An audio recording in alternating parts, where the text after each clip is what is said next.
Hello friends, ngasi su mayam gidamukta no video pu dun laksari ko. Video si yum manungda natraga yum gi mapan thangbre thamba yaba thaba yaba gamla bu oraga su ko.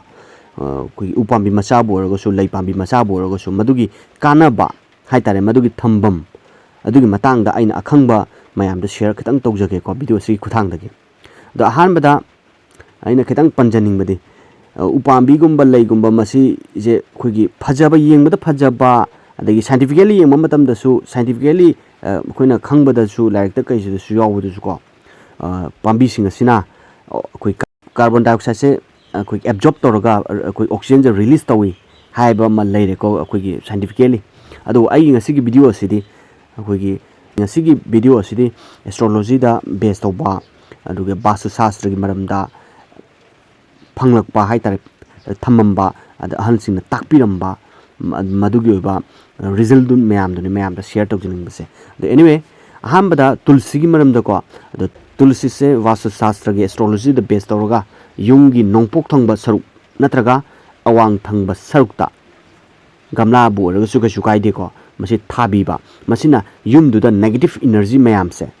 yumdu da chang kadaba negative energy haitare ko fataba singse haiba tulsi sina ngak thok pangami adu afaba ngak to ohen ba haitare adugi namta ni tulsi se thanari se medicine warga su yam kanagare ko vasu shastra gi maram da warga su haiba negative energy mayam se masina ngak thok pangami haina lone mathangda lucky bamboo se study room gumba workplace gumba living room gumba masi thabiba yai ko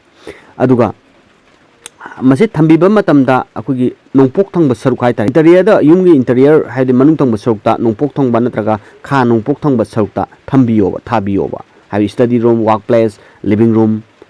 haibda masina kai dong ga daw ya hanba lan chelhanba nungchinaba mari phagalanba shanti leiba hakchang nunga hanba financial struggles so dogmiti kanaba pi ba hai tar masi oye lucky bamboo se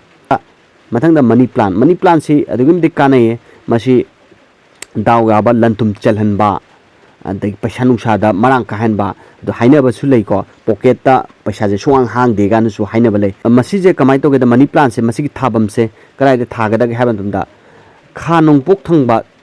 mafam hai tare ko aduga adage awang thangba adi yungi manung da bor su mapan da bor su ko masi thabiyu hai tare adu yari mo khadi money plant se masi gi mai mari hai ga da masa maring hai ga da makha da di tahan biganu ko masina negative oina lakani ko lantum daw yahan bo kolam boda madu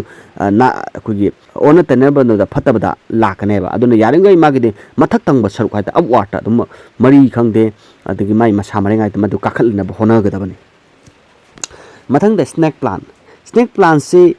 kugi scientifically kadoi carbon dioxide se absorb torga kugi oxygen je release tawe na scientifically dum high ko adu anyway astrology da haragadi vasu shastra ji da haragadi hakchang mari leina hai tare ko anxiety stress masi reduce to hai tare jam kanai ko masi bedroom da thamba su kasu kaide aduga snake plant se su growth and prosperity the promote way hai ga su longnai ko masi ki thampham di kha thangba natraga nongpok thangba mafam da thambiyu ko mathang da aloe vera cosmetic plant hai ga su khangna ba adage medicine plant hai ga su khangna bane some skill immune system phagalan ba masi koi medicine plant cosmetic plant ki manung chalini masigi thambam sina kha thangba natra awang thangba saukta thambiyo adu yarum khadi awang nungpok thangba saukta thambiganu hai tare ko adege masi kana basina positive ngasagi positive fiber kana hai tare ko positive energy se adu thadoi hai tare aloe vera sigi negative kaligumba notice thambiragana negative ngata lege da hai tare fataba ngata lege da aduna ni yarima kai notice direction da thambigano mathang da peace lily se bedroom gumba da thambiba yai ko masi yang kanai masina nungai ba adagi hakchang wakhan budi loksing thok bai tar shanti leiba adai negative energy mayam se han bai tar peace lily gi masigi thambam sina awang natraga nongpok thangba saruk hai tar masi thambiyo masi adugimti kana bane mayam try to biyo ko masi yang kana bane mayam se try to biyo mayam se thambiyo aji positive energy and promote good health chumana su hai bani ko aduna yarmingai asi pambi sing sigi mafam kana ba hai tarag masi lobiyo mathangda lavender pambi ana leibene haiba sigi photo sidi yawse lavender pambi se hakchang mari leinei ko hakchang nungaiba aphabu oiba haitare aduga love and romantic mood chu oiba oye masi adum especially koi couple sing haitare ko masi leifam haita bedroom ta masi thambiba kana gani ko adu masi thambam sina awang natraga koi awang nongpok thangba natraga mamang thangba nongpok haitare ko masi thambiba phai thabiba phai matangda marigold sanare si koi energy level cha dugum betik boost towe haitare koi dauga ba yamna dauga hanba lucky oiba auspicious yamna oiba adugumba pambi makal lei makal abane sanare se masi ichanda chanai masigi thampham thabam sina awang thangba saruk natraga nongpok thangba saruk mamang thangba haitare ko yungi masida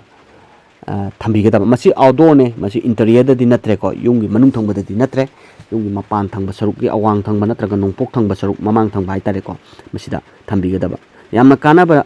pambi makal amane lei makal amane haitare ko positive energy se attract tawduni masina aduga koi gi daw hamba good fortune and optimism oiba masi oi haita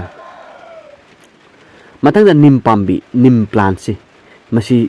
mai kanab se ya dugi mitik lei gere ko nim gi kanab se hakchang gi oiba haita re ko masi yam mari leini masi medicine plant manung challe yam nungai ba hakchang cool and calm oiba healthy oiba haita re ko ana ek leitaba positive matani ma du lak to ji ko mai thambam sina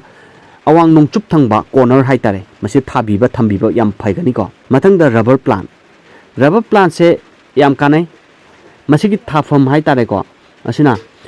kha nongpok thangba saruk se masi thabiga daba masi living room bomba da thamba yai ka sukai ko aduga adum koi gi interior da dum I'm short is pu ergadi interior dum thamba yai outdoor da thamba su yai ko tobu kha nongpok thangba saruk da thambiga daba landum hengat pa adagi mai pak pa success haibse mase dungmede oiduni ko commercial ga sumari yam oi haitare adug mathang da z plan se paisa gi oba maram ni ko sentum pai ba haitare sentum chen ba adug ngamba energy yamna positive energy je boost to haitare ko adum bambi makhal lamane yamna good luck prosperity henkalan ba haitare ko masigi thampham sina awang natra nongpo habdi mamang thangba sai sini ko masi interior natra ga outdoor da thamba yai ko manung thangba natra mapan thangba da thamba yai aduga mahathangda mahindi plant se masi indoor da yade ko masi thambiga no indoor hay yung manung thamba sokta sukam thamba yade masine karigumba thamta di kogi aduna negative energy se thadore mehendi plant sina adu masi aina haijari base vasu shastra da base tawjabani ko adu koi scientifically yang badal pambi sing se roi recommend tawgani pambi lei masina environment adu ni kana ba pi bo oi ko adu aina haijari basina kogi astrology da the vastu shastra gi maram da base tawba adu da ngangjabani haijabta aduna mathang da tamaril mangi pambi simadi thabadi yade masana horokpa ma yum gi hingon da kaida haujabana tongan ba mani dana ko aduna tabidi masi thabasi recommend tawde haitare astrology da koi gi vastu shastra da haitare mangi pambi si yade ko mathang da jasmine plant masi adugumati kanai phai yungi manung thangbata interior da thaba yai mapan da thaba yai jasmine plant sigi outdoor da thabi ga haragana thambi ga haragana nongpok thangba natraga awang thangba natraga awang nongpok thangba sarukta thambiba thabiba yai ko jasmine ja aduga yungi manung thangbata thambi ge thabi ge haragana koigi kha thangba window ma legani da kha thangba sarukta haita thongnau maya da haitare ko masi thambiba phai masina kaidoge da yumduda the positive energy je promote ba adai nungsinaba mari chahlang ba imung manung adu da leiba imung manungi shanti leiba haitare ko nungsi chanana amaga khogi tathok tasin tawbo ngamba pi ba haitare ko jasmine plant se masi oye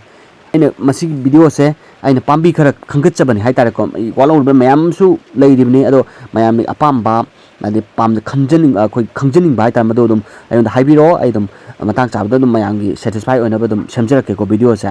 adu ngasigidi video se masang asida losinjarage aina haibda soikhiba lankhiba le su mayam ngkpiyu